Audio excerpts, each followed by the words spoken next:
বাবা খাবি তো রে? তোর কোনো সারা শব্দ পাচ্ছি না, তাই আমি এলাম। এ কি দেখছি আমি? এটা হতে পারে না, এটা কখনোই হতে পারে না। কেন তুই এমন করলি বাবা? কেন তুই এমন করলি? তোর বৃদ্ধ মায়ের কথা একবারও ভাবলি না? শেষ পর্যন্ত গলায় দড়ি দিয়ে আত্মহত্যা করলি। এখন আমি কাকে নিয়ে বাঁচবো? কে আমার কোলে মাথা রেখে ঘুমাবে? সব শেষ করে দিয়ে চলে গেলি। মা, আমায় ক্ষমা করো। আমি তোমায় খুব ভালোবাসি গো, কিন্তু আমার কিছু করার নেই। সব জায়গায় টাকা ধার হয়ে আছে, আমার কাজ ঠিক করে হচ্ছে না। ওদের টাকা আমি কোনোদিন ফেরাতে পারবো না, তাই আমি এই রাস্তাটা বেছে নিলাম। তুমি তো অন্তত সুখে থাকতে পারবে, আর বাড়িতে কোনো ঝামেলা আসবে না। সুখে কি আর থাকতে পারবো রে বাবা? তুই তো আমাকে একা করে দিয়ে চলে গেলি। এই ধার দেনা তো অনেক ছোট জিনিস। মানুষের জীবনে কত বড় বড় ঝড়ঝাপটা আসে, সেটা মোকাবিলা না করে তুই হার মেনে নিলি। বৌদি, ও বৌদি, তুমি কেঁদো না গো। জানি তোমার মনের ওপর দিয়ে এখন কেমন ঝড় বইছে, কিন্তু কিছু যে করার নেই। তোমাকে তো শক্ত হতে হবে। ছেলেটা আমাকে ছেড়ে চলে গেল, আমি কিভাবে শান্ত হই বলো তো? আমি বুঝতে পারছি গো তোমার অবস্থাটা, কিন্তু যা দুর্ঘটনা ঘটার তা তো ঘটে গেছে। আমাদের হাতে তো আর কিছু নেই। ছেলেটা তো চলে গেল, এখন আমি বেঁচে থেকেই বা কি করব? বৌদি, একদম উল্টো পাল্টা কথা ভাবনাতেও আনবে না। আমরা তো আছি, তোমার চিন্তা কিসের? হ্যাঁ, তোরা যথেষ্ট করিস, কিন্তু বৌদি, আর কোনো কিন্তু নয়। আমরা আছি, তুমি যখন ডাকবে তখনই আসবো। যা সাহায্য লাগে কোনো সংকোচ বোধ ছাড়াই বলবে। কিন্তু আমার ছেলে যে অত ধার দেনা করেছে, সেগুলো তো শোধ করতে হবে। ছেলেটা তো এসব কিছু না ভেবেই চলে গেল, আর মায়ের কথা একবারও ভাবলো না। এখন এসব কথা থাক না, ধার দেনা ঠিক আস্তে আস্তে শোধ হয়ে যাবে। এখন এসব চিন্তা করা বন্ধ করো। মাধবী, তুই বাড়ি যাবি তো? তোরও তো কাজ আছে। তোমাকে এই অবস্থায় ছেড়ে দিয়ে আমি কিভাবে যাই বলো তো? তুমি কখন কি করে বসবে? যা হবার তা তো হয়েই গেল। উপরওয়ালা আমার কোল থেকে আমার সন্তানকে কেড়ে নিল, আর কি হবে? আমি কিছু করব না রে। আমায় কথা দাও, তুমি কিচ্ছু উল্টোপাল্টা করে ফেলবে না। আমরা তো তোমার পাশে আছি। আমি কথা দিচ্ছি রে, কিছু করব না।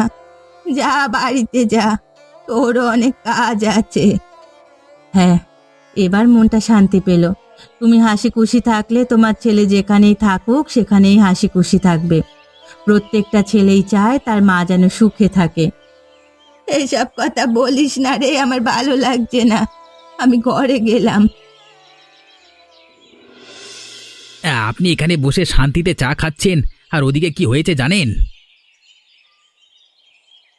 কোথায় আবার কি হলো রে? আমি তো কিছুই শুনিনি। আপনার টাকা মনে হয় গেল, আর ফিরে পেলেন না। টাকা গেল মানে? কে আমার টাকা দেবে না রে? এই কার এত বড় সাহস? গ্রামের রতন চাষি, আপনি তোকে চড়া সুদে অনেক টাকা ধার দিয়েছিলেন, ওই টাকাই টাকাই রয়ে গেল। হ্যাঁ, হয়ে গেল মানেটা কি? আজ পর্যন্ত আমার টাকা কেউ হাতিয়ে নিতে পারিনি, আর ভবিষ্যতেও কেউ পারবে না। আরে মানুষটা বেঁচে থাকলে তবে তো আপনার টাকা ফেরত দেবে। আজকে সকালে আত্মহত্যা করেছে সে, এটা জানাতেই আপনার কাছে এলাম। হায় হায় হায় হায়, আমার এতগুলো টাকা ধার নিয়ে শেষকালে মরে গেল। না না না না, আমি আমার টাকা ছাড়বো না। ওর বাড়ির লোককে খবর দিয়ে দে, আমার টাকা চাই।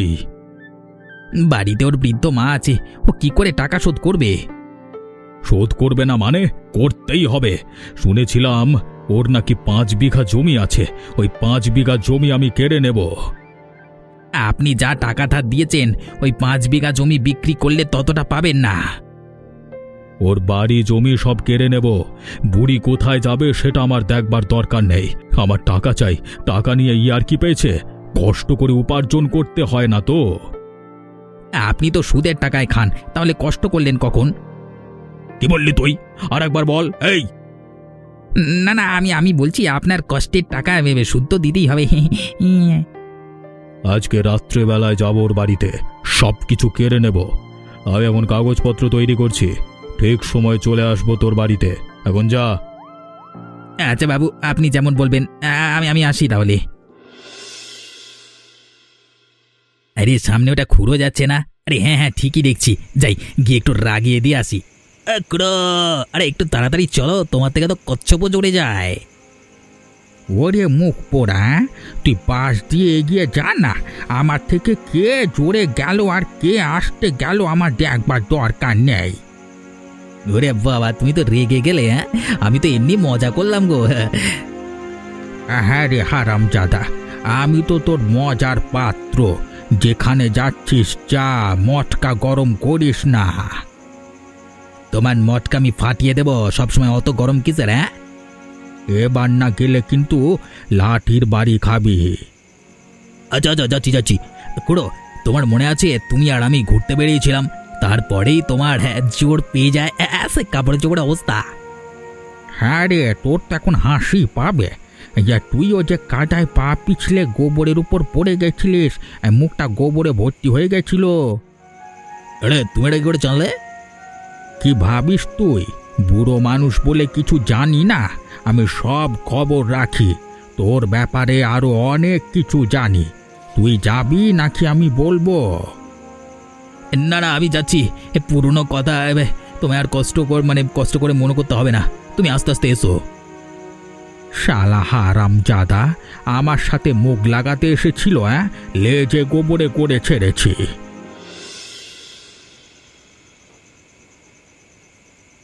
আরে আপনারা কারা? আমার বাড়িতে এভাবে ঢুকে পড়লেন কিভাবে? আমরা কে? আমরা সেই মহাজন যার থেকে আপনার ছেলে বহু টাকা ধার করেছে। আমি টাকা ফেরত নিতে এসেছি। বাবু মাফ করবেন, আমি তো আপনাদের চিনি না, তাই জিজ্ঞাসা করলাম। কিন্তু এই মুহূর্তে আমি টাকা দেব কিভাবে? আজকে সকালেই আমার ছেলেটা মারা গেছে। ওই জন্যই তো আমরা এসেছি। তোমার তো আর কেউ নেই, তাহলে টাকা শোধ করবে কিভাবে? আমি আপনাদের থেকে কয়েকটা মাস সময় চাইছি, আমি ঠিক টাকাটা ফেরত দিয়ে দেব। যে ছেলে টাকা ফেরত দিতে পারবে না বলে গলায় দড়ি দিয়ে মরল, তার মা নাকি বলে সব টাকা দিয়ে দেবে। আজকে আমার সব টাকা চাই। বাবু, আজকে আমি টাকা কিভাবে দেব? আমার কাছে তো কোনো টাকা পয়সা নেই। আমরা জানি তুমি কোনো টাকা দিতে পারবে না, তাই আগে থেকেই কাগজপত্র নিয়ে এসেছি। তোমাদের ওই যে 5 বিঘা জমি আর এই বাড়ি সব আমরা দখল করব। বাবু, এতটা নির্দয় হবেন না। এই বুড়ো বয়সে আমি কোথায় যাব? আমি তো আপনাদের মায়ের মতো। একে তো টাকা দিবি না, আবার আমার মায়ের সম্পর্কে কথা। রফিকের হাতটা ধরতো, আমি টিপসই দিয়ে নিচ্ছি। এই বুড়ি, এই তোকে এখনো ভালো করে বলছি, নিজের ইচ্ছায় টিপসই করে দে। আমরা যদি জোর জবরদস্তি করি তাহলে কিন্তু খুব খারাপ হয়ে যাবে। আমি করে দিচ্ছি। উপরওয়ালা এই বৃদ্ধ মানুষটাকে আর কত খারাপ দিন দেখাবে। ঠিক আছে। আর হ্যাঁ, আজকে থেকে এই বাড়ি আর ওই জমি আমার। কালকে সকালে বাড়ি যেন খালি দেখতে পাই। দেখলি তো রফিক, কেমনভাবে টাকা আদায় করতে হয়। এ উপরওয়ালা, এভাবে কষ্ট দেওয়ার থেকে তুমি আমাকে তুলে নিতে পারতে। আমি যে আর সহ্য করতে পারছি না। এখন আমি কোথায় যাব? আমি যে সর্বসারা হয়ে গেছি। আরে বৌদি, তুমি রাস্তায় বসে কাঁদছো কেন? কাদা ছাড়া কি আর কোনো উপায় আছে? আমি যে সর্বহারা হয়ে গেছি। কি হয়েছে গো বৌদি? আমাদের পরিষ্কার করে বলো, যদি কিছু সাহায্য করতে পারি। কাল রাতে এসেছিল ওই মহাজন, যার থেকে রতন টাকা ধার নিয়েছিল। দিতে পারবো না বলে যাচ্ছে তাই করে আমার টিপসই নিয়ে ভিটে বাড়ি তার নামে করে নিয়েছে। ও বাবা, এত বড় ঘটনা ঘটে গেছে। তুমি তো একবার আমাদের ডাকতে যাবে নাকি? সে সুযোগ দিয়েছে নাকি? আমার উপরে এমন ভাবে অত্যাচার করলে আমি কিছু করতেই পারলাম না। সব শেষ হয়ে গেল রে আমার। তুমি এখন আমাদের বাড়ি চলো, ওখানেই তুমি থাকবে। মানুষের হৃদয় বলে কিচ্ছু নেই। এরকম একটা বৃদ্ধ মানুষকে কেউ অত্যাচার করতে পারে? আমি এর একটা বিহিত করেই ছাড়বো। বৌদি, তুমি কিচ্ছু চিন্তা করো না, আমি আছি তোমার পাশে। কাগজপত্র যখন ওনার নামে হয়ে গেছে, তুই আর কি করবি? সরকারি ভাবে তো এখন ওই ভিটে মাটি ওর। আহা, তুমি এখন আমাদের বাড়িতে চলো, আর এসব কথা চিন্তা ভাবনা করা বন্ধ করো। আমার উপর বিশ্বাস আছে তো? তোরা ছাড়া যে আমার আর কেউ নেই। এই যে বিশ্বাসটা আমার উপর রেখেছো, এটাই অনেক। তোমার সাহায্য করবার জন্য তুমি চিন্তা করো না, আমি আছি। কি ব্যাপার, রফিক আজকে এখনো এলো না? এত হিসেব নিকেশ বাকি আছে, ও তো দেরি করবার ছেলে নয়। বাবু ভেতরে আসবো? আরে হ্যাঁ হ্যাঁ আয়, তোর কথাই ভাবছিলাম। তো কি ব্যাপার, আজকে এত দেরি করলি? ঘুমিয়ে পড়েছিলাম বাবু। কালকে রাতে অত ঝামেলার পর বেশ ভালো ঘুম হলো। এ আবার কেমন কথা? সবার তো ঝামেলা হলে ঘুম হয় না, আর তুই বলছিস ঝামেলা করে শান্তিতে ঘুমিয়েছিস? হ্যাঁ হ্যাঁ বাবা, ভালো ঘুমাইছি। আজকে আমি দেখতে পেয়ে গেলাম আপনার কতটা ক্ষমতা।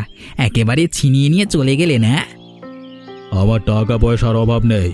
ওই জমিগুলো কেড়ে নিয়েছে শুধুমাত্র আমার ক্ষমতা দেখানোর জন্য। গোটা গ্রাম জানুক এই হারাধন কি কি করতে পারে। বাবু, আপনার যখন জমিগুলো দরকার নেই, তাহলে আমাকে দিলে ভালো হতো।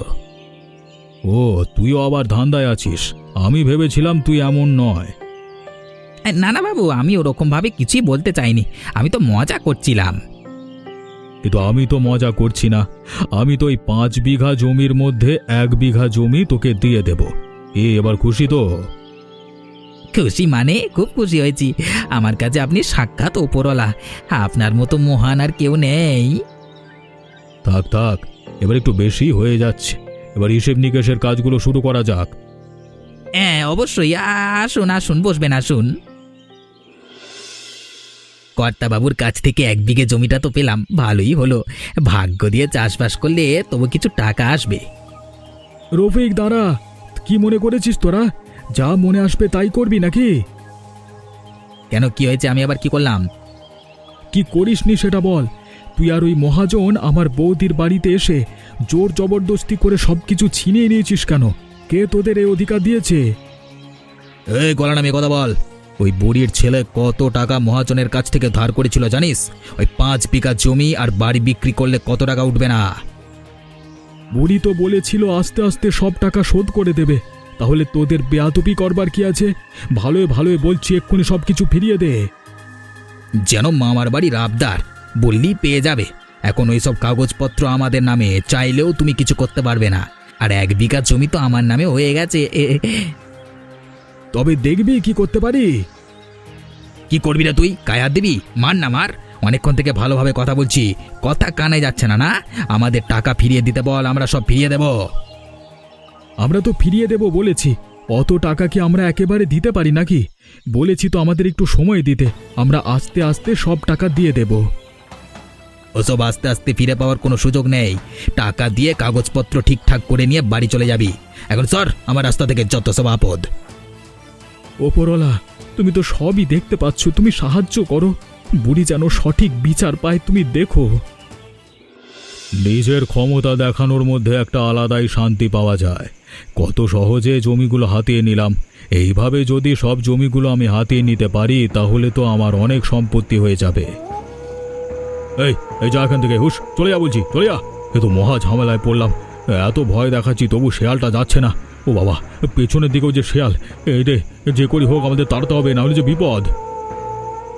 এখান থেকে চলে যা, চলে যা বলছি, না হলে কিন্তু লাঠির বাড়ি খাবি। হুশ হুশ, এই যা বলছি এখান থেকে যা। তবে রে, এবার তোদের মারতেই হবে তাহলে। ওরে বাবারে, ঘাড়ে ঝাঁপ দিচ্ছে রে। আমার ঘাড়ে ঝাঁপ দেওয়া বের করে দিচ্ছি। আগে আমি কুস্তি পালোয়ান ছিলাম। নে এবার লাঠির বাড়ি খা। এত সহজে তো আমি হার মানব না। আমার নামও হারাধন সরকার। ওরে বাবারে, আমাকে মেরে ফেললো রে। কে কোথায় আছো? বাঁচাও, আমাকে ছিঁড়ে খেয়ে নিল। কেউ সাহায্য করো, কে কোথায় আছিস? কোথায় গেলি রে তোরা? আমি যে খাবার বেড়ে বসে আছি, তাড়াতাড়ি চলে আয়।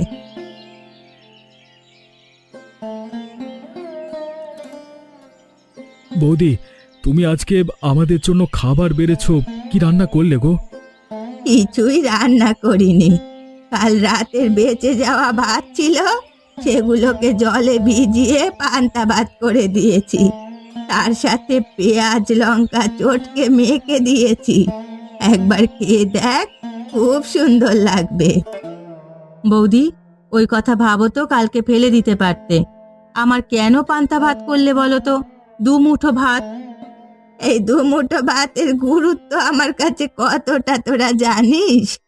এই যে আজকে আমি সর্বহারা, তোরা যদি আমায় সাহায্য না করতিস, এই দুমুঠো পান্তা ভাত কি খেতে পারতাম? হ্যাঁ গো বৌদি, আমি বুঝতে পেরেছি। ঠিক আছে, আমি খেতে বসলাম, আবার জমিতে যেতে হবে। আবার কোনোদিন নষ্ট করতে নেই। হ্যাঁ, উপরওয়ালার কৃপায় তোদের আর্থিক অবস্থা যথেষ্ট ভালো। তবে কখন কি হয় কেউ বলতে পারে না রে। বিপদ কোনোদিন বলে কয়ে আসে না। কথাটা তুমি ঠিকই বলেছ। তবে এই পান্তা ভাত খেতে খুব সুন্দর লাগছে। এত সুন্দরভাবে পেঁয়াজ আর আলু লঙ্কা চটকে কেউ তো কখনো করে দেয়নি। আর আমিও জানতাম না এভাবে খেলে এত সুন্দর লাগে। মানে কি বলবো, খাবারটা একদম অসাধারণ লাগছে। এবার আমি ঠিক করে নিয়েছি, রাতে খাবার বেঁচে থাকলে পান্তা ভাত খাবো। না না, ওটা করলে আবার আরেক বিপদ। নিজের পান্তা ভাত কিনলে গড়িটা দুদিনের মধ্যে বেড়ে যাবে। এখন আবার কাজ করতে সমস্যা হবে। এই তো বললে খাবার নষ্ট করা ঠিক নয়, আবার বলছো রোজের পান্তা ভাত খাওয়াও যাবে না। কি বলতে চাইছো বলো তো? আমি ঠিক কিছুই বুঝতে পারছি না। যখন যেটা রান্না করবি সমস্ত কিছু পরিমাণ মতো নিবি, যাতে নষ্ট না হয়।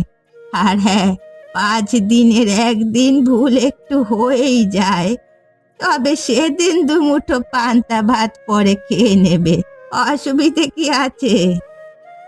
বৌদি, আজকে তুমি ছিলে বলে এতটা সতর্ক আমরা হতে পারছি।